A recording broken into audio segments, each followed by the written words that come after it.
The preceding program, Haiti, the Struggle Continues, is brought to you live with certain portions on digital delay. Time is 10 p.m. and we hear next Global Movements, Urban Struggles. Please stay tuned.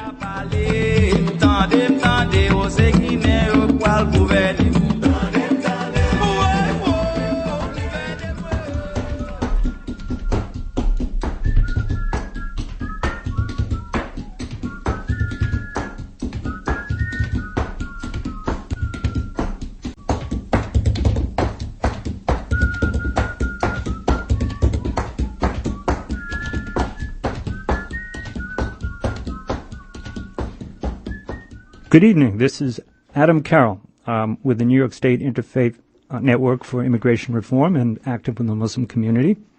This is the War on Immigrants report, a segment of Global Movements, Urban Struggles. And for Christians, Good Friday begins tomorrow with services remembering the crucifixion of Jesus. Then at sundown, Passover begins, commemorating the Jews' exodus from bondage and slavery in Egypt.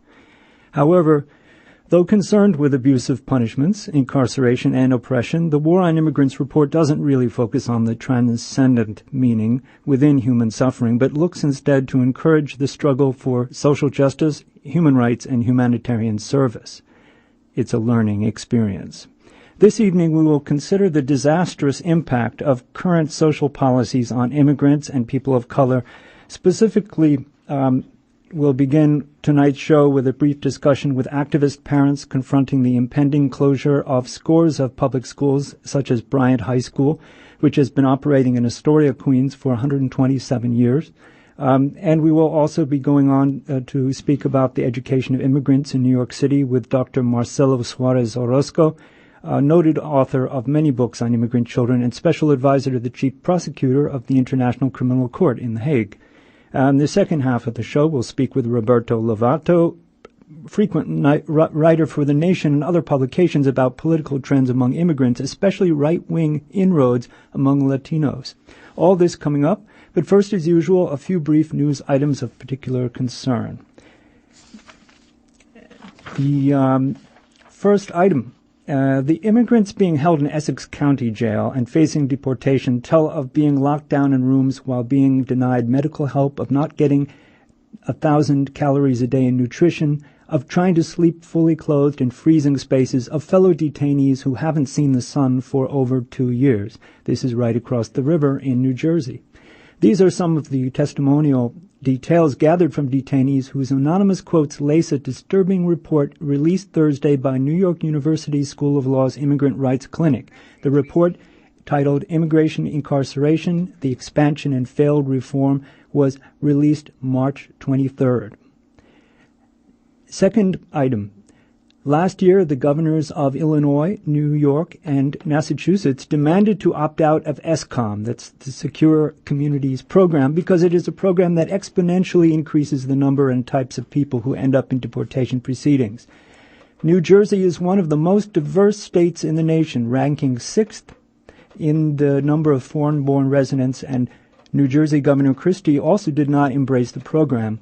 However, acting on its own on February 22nd, ICE quietly activated its so-called Secure Communities program in all 21 New Jersey counties.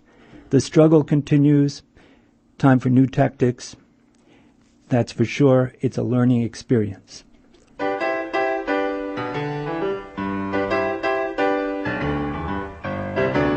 I can see a swath of sinners sitting yonder, and they're acting like a pack of fools. Gazing into space, they let their minds wander instead of studying the good Lord's rules. You better pay attention, build your comprehension. There's gonna be a quiz in your ascension, not to mention any threat of hell. But if you're smart, you'll learn your lessons well.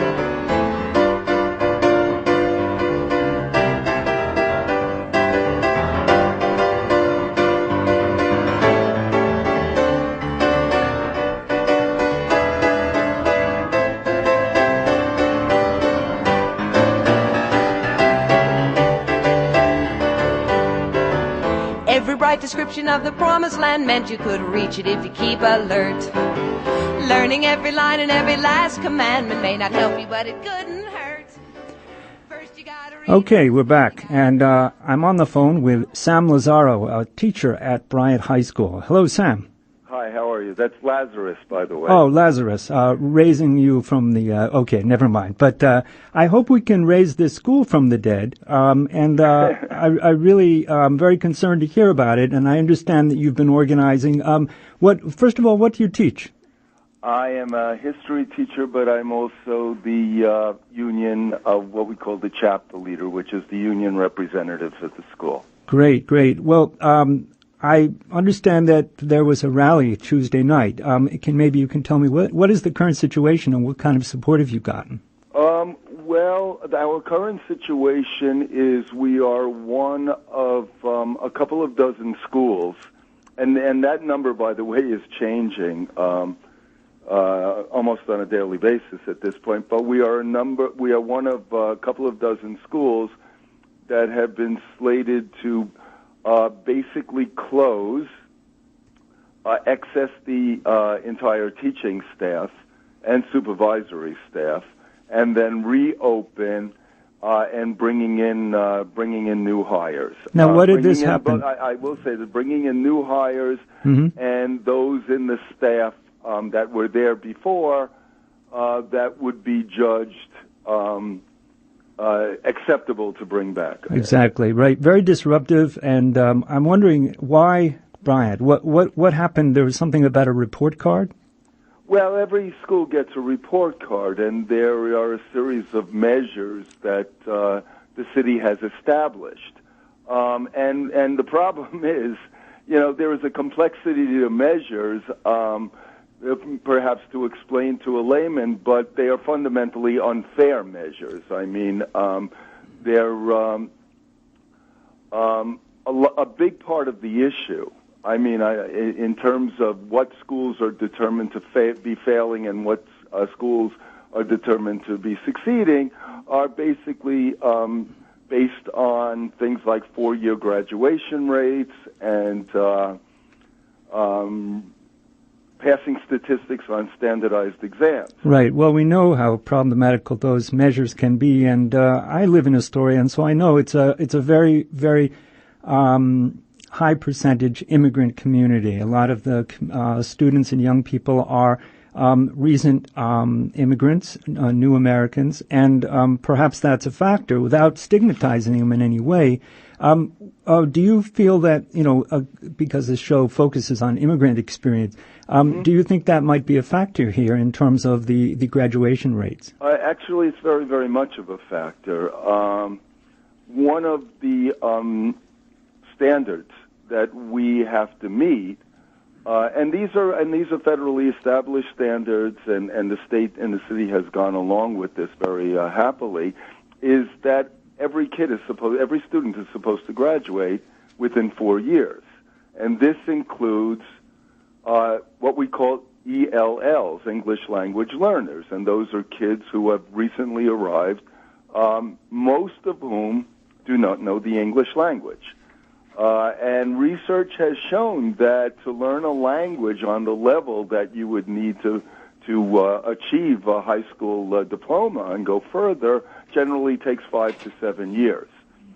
So what has happened is that the system has set up this situation where, again, if we don't meet that 4-year standard, then the school is considered a failing school. So we are competing with schools that have far fewer, a much, much smaller percentage of English language learners.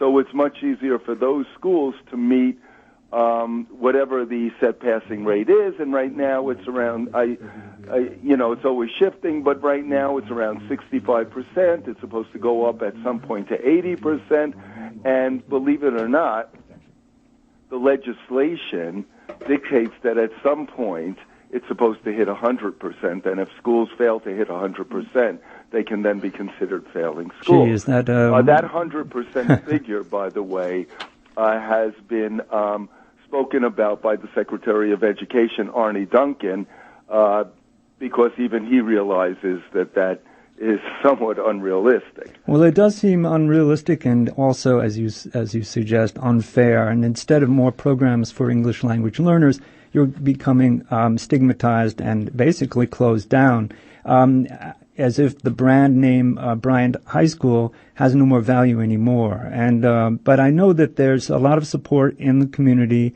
State Senator Gianaris, Simotas, Councilman Van Bremer, others have spoken out. What would you like to see happen with this school, and what do you think is possible? Well, I mean, I think there are serious educational issues that must be dealt with. The problem is, and if I could give a big picture here that includes immigrant and native-born population, is that this education discussion is happening between the business class and politicians. And all these very devastating decisions are made by those two groups, and the voice of the teachers is completely left out. And the teachers are, in fact, seen as the problem. And in addition, I mean, if I could try to boil a lot of this down to basic issues, what they have done is, more than ever before, they have turned the system into an issue of numbers and statistics. Mm-hmm. So what you will see throughout the system are, increasing numbers of standardized exams, and teachers and schools being held to account for their statistics, and what you will see and what you are seeing is that education, what goes on in schools, I think nationwide, is more teaching to these exams, because these exams are a matter of life and death for schools, and what they want to do is make the exams a matter of life and death for each teacher's individual career. Right. Now while numbers might make sense to a businessman, teaching isn't a business. And no matter how much they want to try to turn it into a business, it really isn't. And it's one of those things that maybe should be outside the market system, because we are dealing with human beings, and many times we are dealing with human beings with different levels of needs, and it has been, a human experience since the time of Socrates and before, and that's something that I think we have to understand. That's a trend that we do have to understand. Right, and we're dealing with not only our future, but children. And so, as you said, it's not only a national and local policy issue, but it's a human issue. And so we're going to have to end this here, but I think this is a very important issue that we need to highlight again with on WBAI, perhaps in other shows. And so I hope folks will ask for that. And just a quick question before we end: Is there a website or anything where people can find out more and perhaps how to help? I hesitate to do that because there. In terms of Bryant High School, I'm a bit of a technophobe, so we will have to get back to you on that. All right, well that's fine. I have to admit, and this is not you saying this, that I've found out information and contact information from the Occupy Astoria site, which is very helpful. Yeah, and they put me right through to teachers and leadership. So good luck. We will try to follow up with you, and we're going to continue the discussion with the next speaker after just 1 second. Thank you very much. Thank you very Mr. much. Lazarus. Yeah. Marcelo, Professor Marcelo Suarez Orozco, with his wife, are co-founders of the Harvard Immigration Projects and co-directors of Immigration Studies at NYU. Hello, are you there? I'm here. Yeah, thank you for joining us and joining the kind of sequential discussion about young immigrants. And you just released a study, I think last week, Growing Up in the Shadows, which describes the developmental implications of unauthorized status on young immigrants and their families. Who are these young people, and how are they affected? Well, we have 5.5 million children in our country today, The vast majority of them, over 4 million of them, citizen children who are growing up in households headed by at least one unauthorized immigrant parent. Mm-hmm. So this is really the legacy of the vast unauthorized immigration wave that was deeply stimulated during the days of the growth in the economy, during the days of the growth in the real estate sector of the U.S. economy. It's as if we never really asked the question.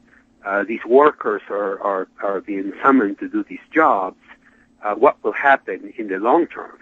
So now we're waking up to what happens in the long term. Immigration is never about workers and labor. Immigration is about human beings and families. Mm-hmm. Today, 5 million children woke up this morning, they went to schools, and they really don't know what's going to happen to their parents. Mm-hmm. We are also in the midst of the largest deportation campaign in recent history. The current administration, the Obama administration, has already deported more immigrants than were deported by George W. Bush during his entire two administrations. We estimate that at least 100,000 children have been separated from their parents, citizen children, because their parents have been deported. So this is the perfect storm. These are the children who grow up today in the shadow of a law that makes them extremely vulnerable.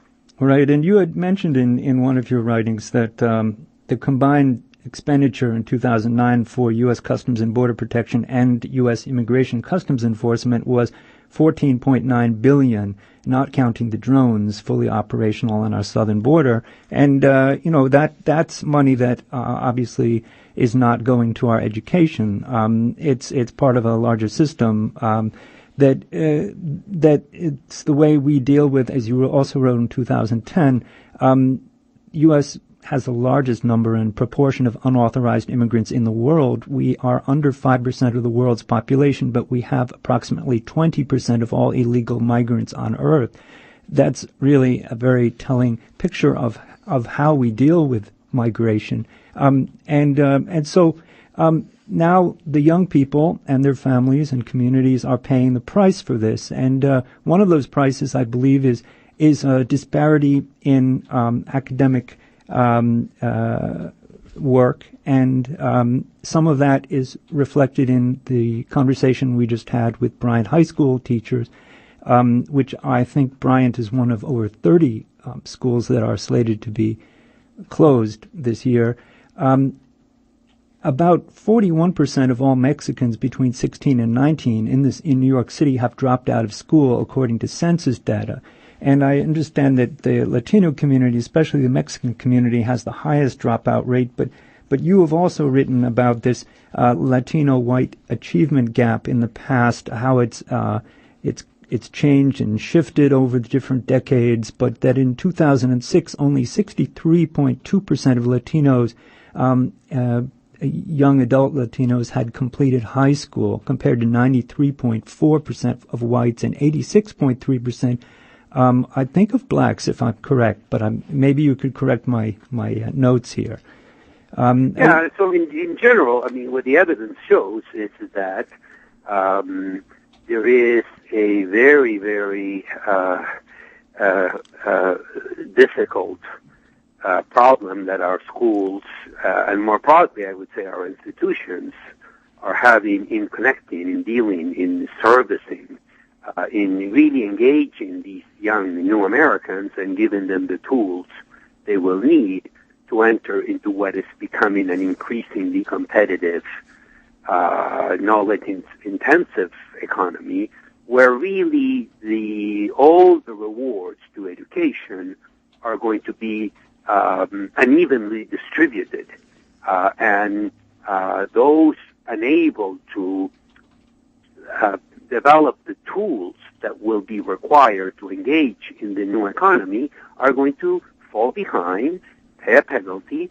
And what we are beginning to see is the contours of a system of deep disadvantage where very large and growing numbers of our young people, especially young people of color, are more or less permanently locked out of the opportunity structure.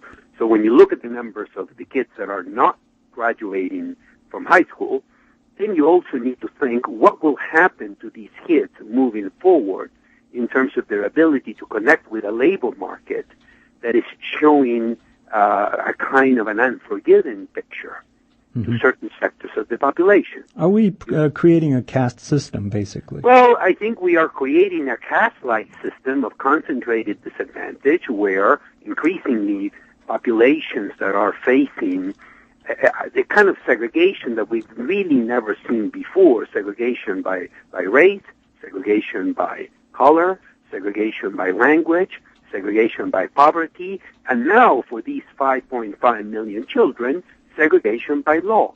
So, in fact, we have let's call it a caste-light system in place where mobility, if you think of caste as a system that is the opposite of a class system, in class systems typically there is mobility, regardless of your origins. You can move up, you can move down. In a caste system, you're born into a given sector of society, and you can move up, or you.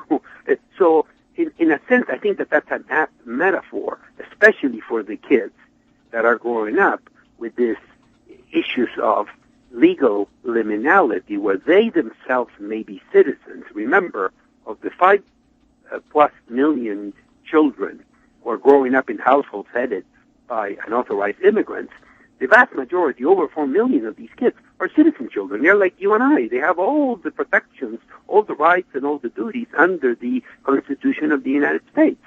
Yet these are kids that day in and day out, and our research at NYU, research at Harvard, research elsewhere, shows that these kids are not accessing what's legally, lawfully theirs in terms of basic services. Mm-hmm. As a consequence of this, what we've documented is a kind of a very dystopic and worrisome pattern of gaps that start very early on in terms of cognitive development, in terms of their ability to engage with schools.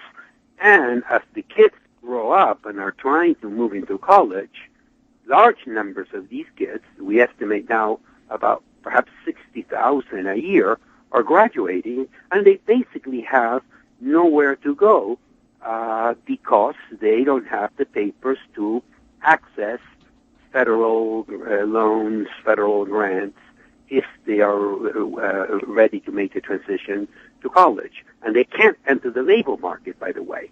It's for an unlawful immigrant child, as she or he leaves high school and tries to enter into the labor market, that's unlawful. So we're educating these kids through high school, yet they are in a kind of a tremendous bind when they get ready to graduate because college is increasingly not an option to many of them, and the labor market is not an option for many of them. So we have a category of kids who basically are American by identity, by language, by values, who don't have citizenship. We estimate there are about 1 million of these kids now without papers. So the kids without papers who are being prevented from not only getting scholarships in most states, but getting a job legally, are kind of stuck in a certain category,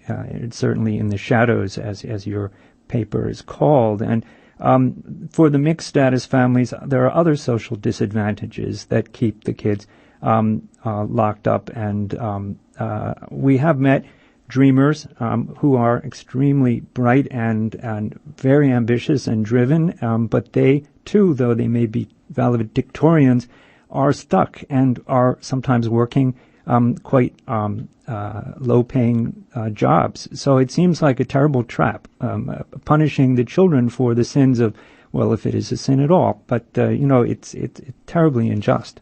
Yeah, exactly. I mean, this is a category where there is an agency question here. How can you? We recently gave a presentation at one of our major colleges here in New York City, and a young man from Southeast Asia came to see us. He was brought into this country when he was 3 years old. His parents were graduate students. Their visa ran out. They decided they made the fateful choice to stay in the country without paper, immediately, without the required documentation. Immediately, he fell out of status. So this young man, at age 17, 18, began to discover, slowly, surely, that he did not have the proper papers to stay and to remain in the United States. The United States is the only country he knows. He doesn't speak his home language. He doesn't know anybody in the country where he was born. He spent, by the time he was 18, he spent 16 years, the vast majority of his life, in the United States. He got into one of our very best schools, in high schools in New York City. He went into an Ivy League school. He graduated with honors. He got another degree. Today, this young man is delivering groceries because he cannot access lawfully the labor market. This makes no sense. It makes no sense for a child, for a youth, for an emerging adult who is, by all definitions, a citizen de facto of our nation, to keep them away from productivity, from the ability to contribute back to the society that helped educate them. Yeah, it's wasteful and shameful. Now, how are our institutions, especially in New York and especially including the schools, addressing this need? And what report card would you give these programs? Well, my sense is that there's a huge variability. We have some of the best models. We have some of the best schools in the country. The International Network is a good example of schools that take newcomer kids and do a marvelous job in terms of giving the kids the tools, the help facilitating their ability to develop English language competency, and they have a very, very widely, highly regarded program that is now migrating to California. It's probably going to migrate to Washington, D.C. as well. And the people from all over the world are coming to see what they are doing. Because the other thing to keep in mind is that the issues that we are facing in terms of immigrant kids, this is a New York story, right? This is the history of our city. This is our city in the here and now. This is the future of our city, right? But this is going on today everywhere. You go into Milano in Italy, 40% of the kids in kindergarten now come from immigrant homes. You go into Sweden. You go into Paris. You go into The Hague, Rotterdam. You go into Amsterdam. 2/3 of the kids in schools are of immigrant origin. So this is a New York issue, but it's increasingly an issue that defines the reality of all the high-income countries in the world. Are any of the programs in other nations you mentioned more humane than ours? Well, there are very good programs. This is one of the projects we did, which, we highlight what's very, very positive about the international networks. They're wonderful schools. They're wonderful schools in Sweden, for example. 90% of the kids come from North Africa, from the Middle East. They're refugee origin. There are marvelous programs in Italy, for example. We were recently in Reggio Emilia in northern Italy. They have a wonderful program actually using journalism so that the immigrant kids themselves can tell their stories. Unfortunately, whenever we hear about immigration, we hear about crime, we hear about illegality, we hear about all the problems. We don't hear about the fact that immigrants are valedictorians. We don't hear about the fact that, I was a professor at Harvard College. I used to teach a course. Out of 1,000 kids, 2/3 of the kids would come from immigrant origin homes. So there is a positive story here that is a story of how our city and how our country came to be the way it is today, and the tremendous contributions that immigrants have made to our economy, to our society, to our science, to every domain of our economy and our society that is hidden. It's hidden and it's not spoken because, unfortunately, the story in the news is illegal immigration immigration, illegal immigration, illegal immigration. Well, we'll have to stop there, but thank you very much, Professor, and I'd love to talk again, including your work at The Hague. I'm intrigued about all the work you do. Your most recent book with your wife is Learning a New Land, Immigrant Students in American Society. Is that correct? Yes, sir. Based on 5-year study of the lives, dreams, frustrations, and ironies? That's what it seems to say, of hundreds of newly arrived kids from Caribbean, China, and Central America, and it won the Stone Prize for the outstanding book on education and society. Many other great things you've done. We'd love to have you back. My pleasure. Anytime. All right. Thank you very much. Good night. And we'll take a break now for station identification. Thank you. Now, I'm a physicist. We invented the transistor. We helped to invent the first computer. We also invented television. We invented radio. You name it, there was a physicist there. And now we are inventing the 21st century.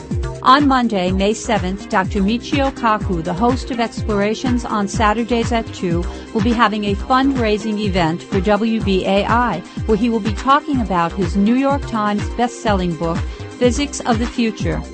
There will be a reception facilitated by Robert Knight from 6 to 7 p.m., followed by a lecture and a book signing from 7 to 10 p.m. New York Society for Ethical Culture is located at 2 West 64th Street at Central Park West. For more information, go to wbai.org.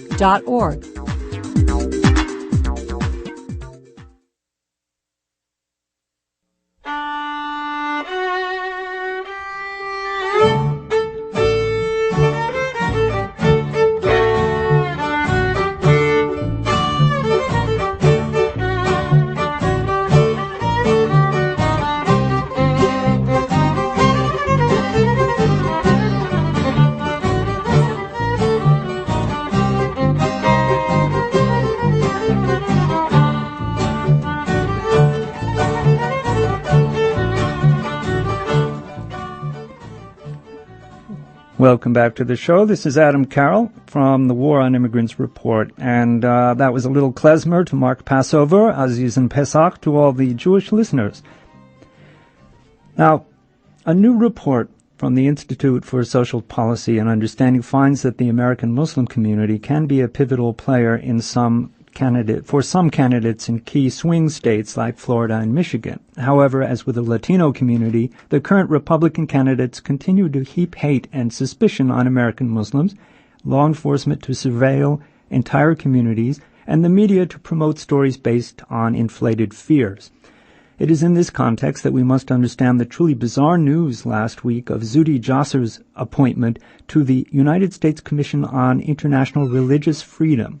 The International Religious Freedom Commission promotes the freedom of religion and belief and seeks to combat extremism, intolerance, and repression.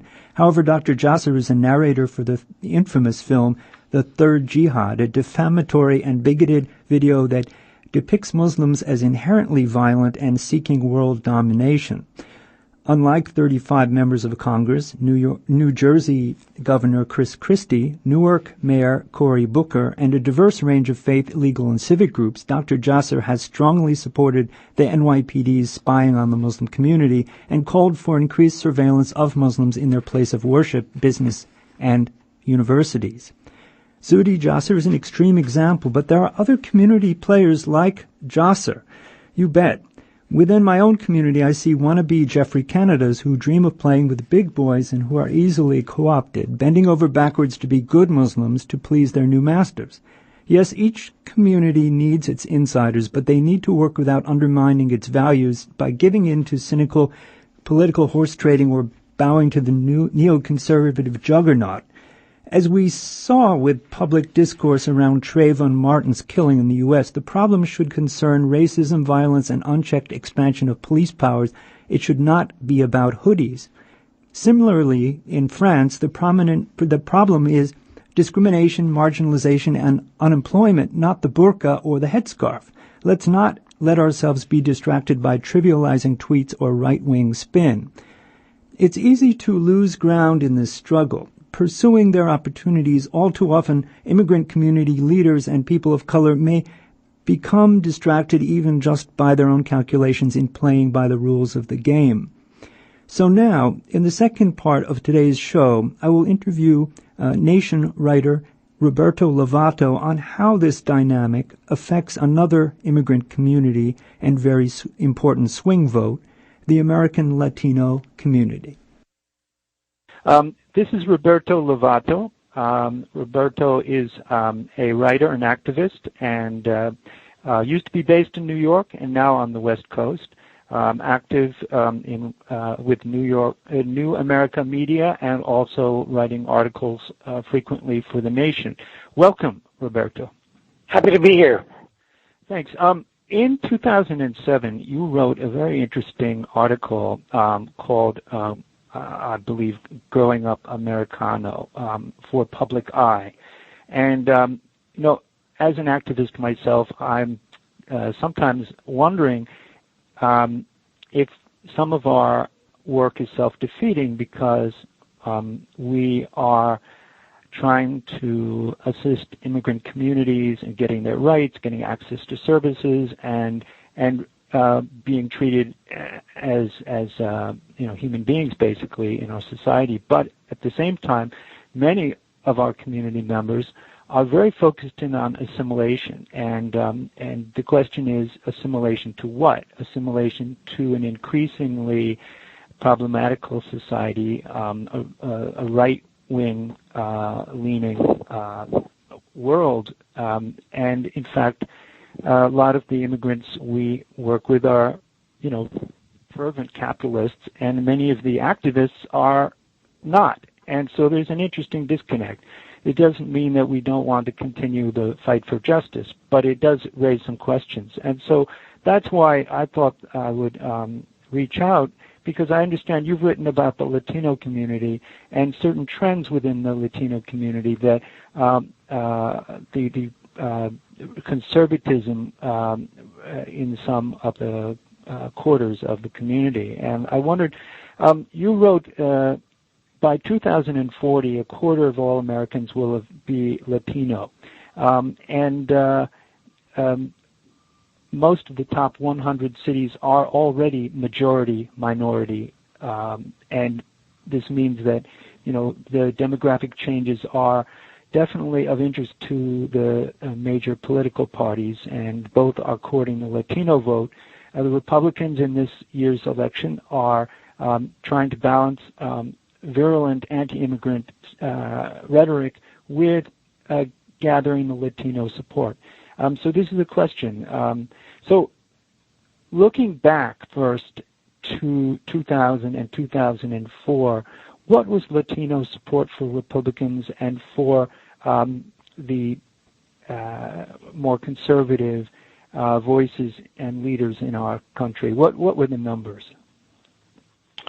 President Bush gathered probably the highest amount of support for from Latinos of any candidate, Republican candidate in recent memory. Some of the media will say it was like 44%, and that's just not true. It's more like about 36%, which is still a great improvement, like when you consider right now that Mitt Romney has about 14% of the Latino vote. Now, we should remember, however, the larger context for this and how we define these terms of conservative, because it would be, I think, a grave error to say that supporting for the Democratic Party is equivalent to not being conservative for Latinos. That would not just be grave; it'd be ridiculous. When you consider, for example, that there's been no greater deporter of Latinos, there's been no greater number of children terrorized. And I do mean terrorized because I've been all around the country reporting on, immigration raids by heavily armed ICE agents and having children show clear signs of post-traumatic stress when they're woken up at 3 in the morning to have to watch their parents carried away from them.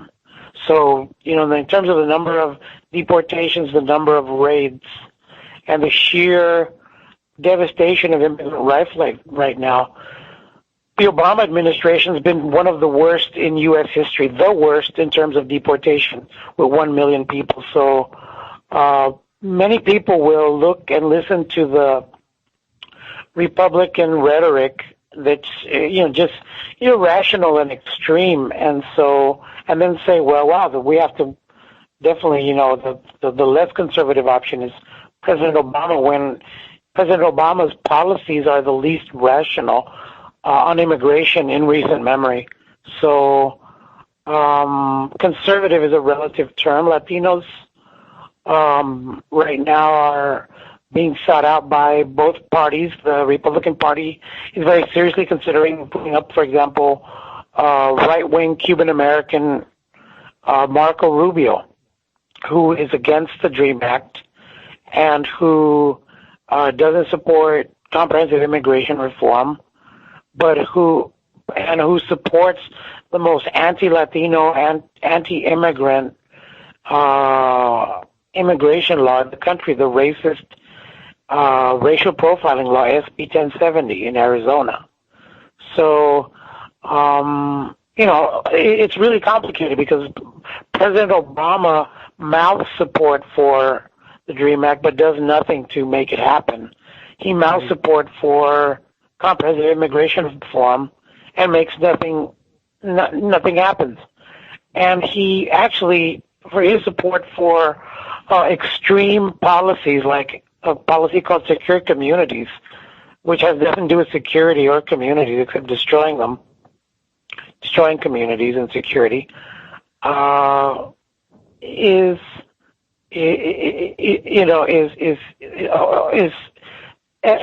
Secure Communities is one of the main reasons that Joe Arpaio and Jan Brewer can do what, all the nutty racist stuff that they do. So President Obama, though he's suing Arizona, has also enabled Arizona to do this. So it's really complicated when, you start trying to parse out who's conservative and who's not. I didn't mean to conflate the parties necessarily with a monolithic conservatism, because I know that there's libertarianism, there's many strains of conservatism. And now with the African American community, we've got people like Clarence Thomas, who's hanging on there in the Supreme Court. And there are many communities like, have people like Rubio that you mentioned.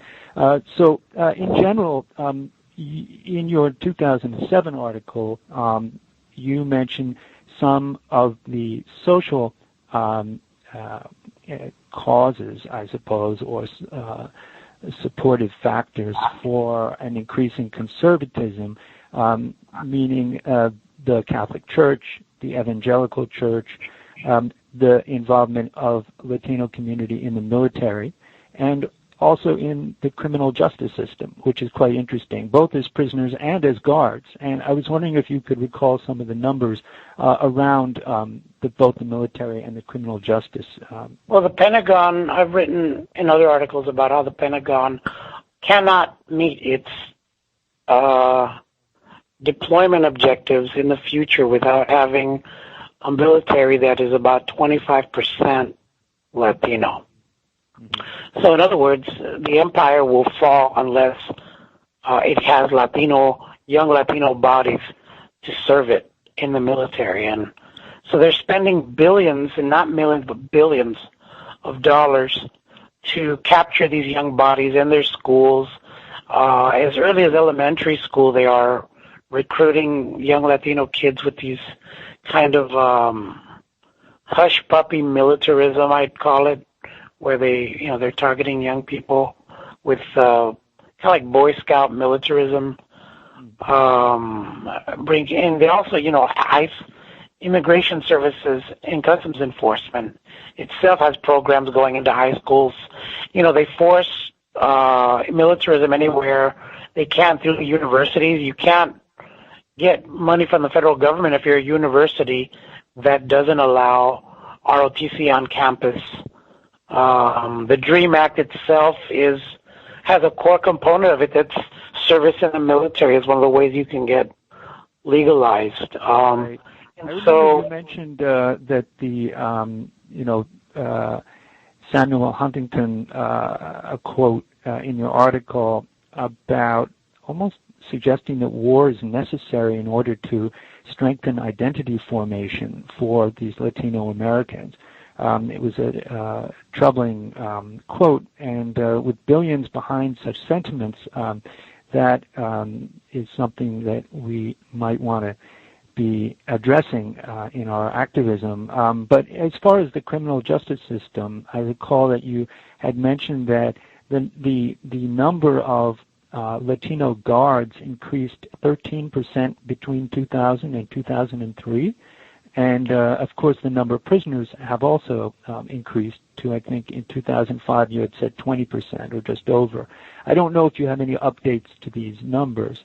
The one update I have is that Latinos are now the largest single population in the federal prison system as of this year because of immigration, because President Obama has been calling people criminals who aren't criminals, people that have broken taillights, pregnant women driving without a license.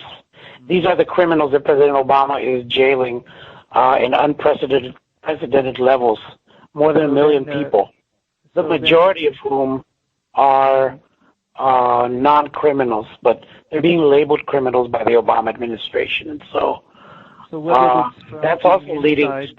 Yeah, I mean, George Zimmerman, who has just become infamous, and despite his name as a Latino man, with dreams of a career in law enforcement and certainly active as a vigilante. People like him have been recruited, not to demonize everyone because of one bad apple, but it's interesting to see the effects, the social effects and the cultural effects of these systems, these militarized systems, including, of course, corrections. I wanted to ask you also evangelical numbers of support, and I guess this is support for Republicans, which is not, as you clarified, the same as conservatism necessarily, but the growth in 2000 and the 2000 elections was 44% for President Bush, and it went up to 56% in 2004. Do you know about the evangelical support for the parties and for, what are the trends right now in 2012? Right now, everything's trending against the Republicans because of the radical rhetoric and just the traditional long-standing support. I mean, the real winner of the election is going to be nobody. Nobody is speaking to Latino issues in a real way. Nobody is against the wave of deportations, and nobody's against the terrorizing of children in heavily armed raids by ICE. So that's really going to lead to, I would predict, a major trend, which is apathy among Latino voters. That's the one thing President Obama can't really fight very much, even with the hundreds of millions of dollars he's using to get Latino votes. So there's different trends. I mean, people used to say that Latinos were very socially conservative. Now there's polls coming out, for example, that show that 80% or more of Latino men and women are support a woman's right to choose and support, equal wages for women. So there are these, people pontificating, people that are under the right-wing pontiff in the Catholic Church saying that Latinos are conservative and therefore they speak for them. Well, they actually don't. So the Latino politic is up for grabs. It's very fluid, and there are huge opportunities there, which is a great thing. If you look at Oakland or New York and other major heavy Latino cities, there's a heavy Latino participation in Occupy, which expresses, in my view, a rejection of the reactionary right-wing politics of, Mitt Romney and of Barack Obama. Well, that's a sign of hope right there. Do you see any other signs of hope, either in the rising new generation, the children of immigrants, absolutely. Status? Just look at, for example, the marches, the largest Latino marches before 2006 were in L.A. in the 90s. I was there. I was in those marches. Mm-hmm. And, a lot of immigrants braved, being deported by grabbing their kids and saying, hey, son, hey, daughter, we're going to go out and march. And these kids were, let's say like 8 to 10 years old or something. So then, from 94 to 2006, 12 years later, those kids are in their 20s. And so then you have the largest simultaneous marches in U.S. history happening in 2006 with the immigrant rights marches. Somewhere on the order of maybe 4 to 6 million people marched throughout the U.S., including like somewhere between 1 million to 2 million in Los Angeles. So to go from 100,000 to 1 million to 2 million in Los Angeles came about precisely because those children were now the ones leading the march that their parents had taken them on in a previous era. So that just previews kind of the great hope that exists within the Latino politic. And you have, especially among immigrants, who you have coming through an immigration pipeline that is now as anti-U.S. as it's ever been, with, left-leaning governments from, Central America down to the tip of South America.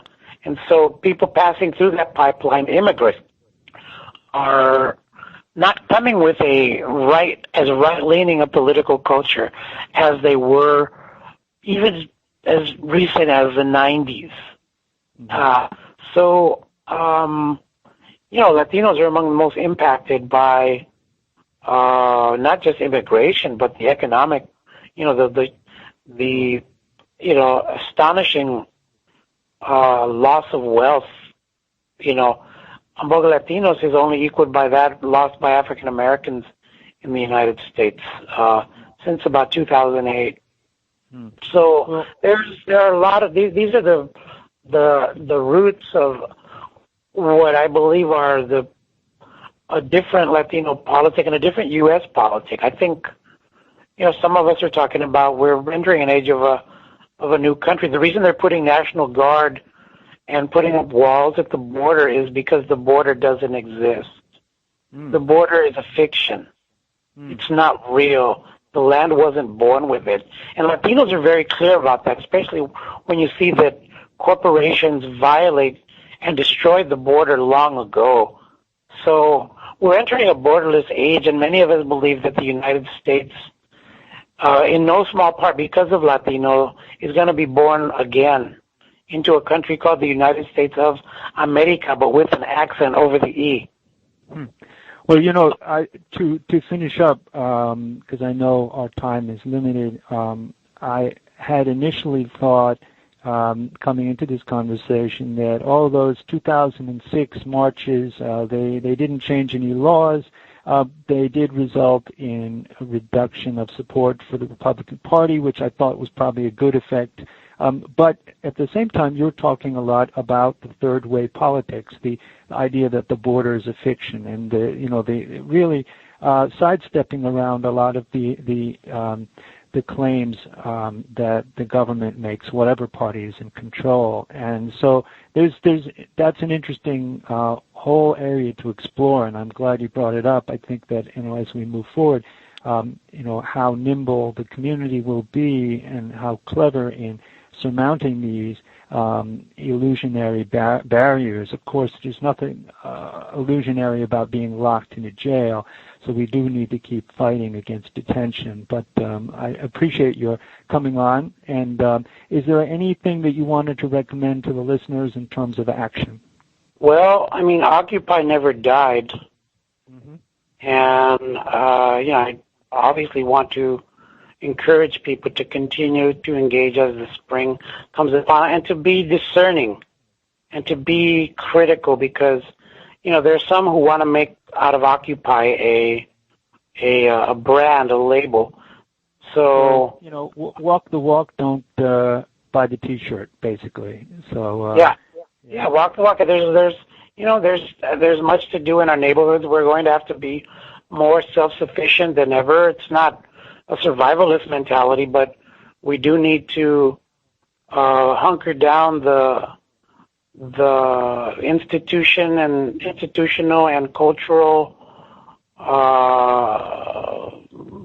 glue of our communities, because the Obama administration is on its way to doing as much more devastation to that than the Reagan administration did when it introduced this whole neoliberal destruction of inner city life. So, to be very discerning and engaged at a local level and conscious, and to the degree possible in linking up the local to the global through organizations, through movements. I mean, immigrant rights is definitely doing that, and there are people in labor doing it. There are people who are fighting for peace and stopping President Obama and the government of Israel from taking us down the path of no return to a fourth Obama war. So there's a lot to do that's as long as we're active and are moving our bodies against, these hideous policies and this, massified surveillance state, we're in good health. Don't get me started on the surveillance, but thank you very much, Roberto, and writer with Nation and many other publications, and also coalition builder. So thank you very much, Roberto. Bye. Thank you. Bye. That was Roberto Lavallo. We pre-recorded that yesterday, and much thanks to him. Speaking of surveillance, wanted to give you a heads up to visit the Muslim American Civil Liberties Coalition website. It's maclc1.wordpress.com. Lots of useful stuff there, which I put up.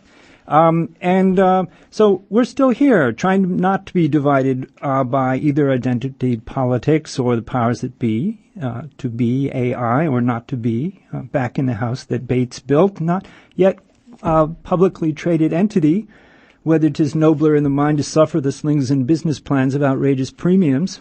But we are not yet disappeared, replaced by some Peruvian rap music or some more Gary Null. Not yet in exile. We're here, and while we're alive, we can take action. And a few things that we can do. New York Immigration Coalition is organizing the 2012 Immigrants' Day of Action at City Hall for Tuesday, April 17th. The event is on the calendar of New York Immigration Coalition's website. And Stop Mass Incarceration Network is planning a National Day of Action on Thursday, April 19th. Look for them online. And May 1st, join Occupy Wall Street in coalition with many communities to legalize, unionize, organize for the rights of all immigrants, workers, and people. Thanks, Sydney, for your help today. And just to sign out for this, our Easter Passover show, another from Godspell. Happy holidays to all. God save the people. Shall crime bring crime forever? Strength aiding still the strong. Is it thy will, O Father, that men shall toil for wrong? No, say thy mountains, no, say thy skies. Man's clouded sun shall brightly rise, and songs be heard instead of sighs. God save the people. And you're tuned to WBAI in New York, and WBAI.org. The preceding program, Urban Movements, Global Movements, Urban Struggles. It was brought to you live with certain portions on recording. Our next program will be Health Styles in just a few moments. Please stay tuned. Again, you are tuned to WBAI in New York. From the despair. God save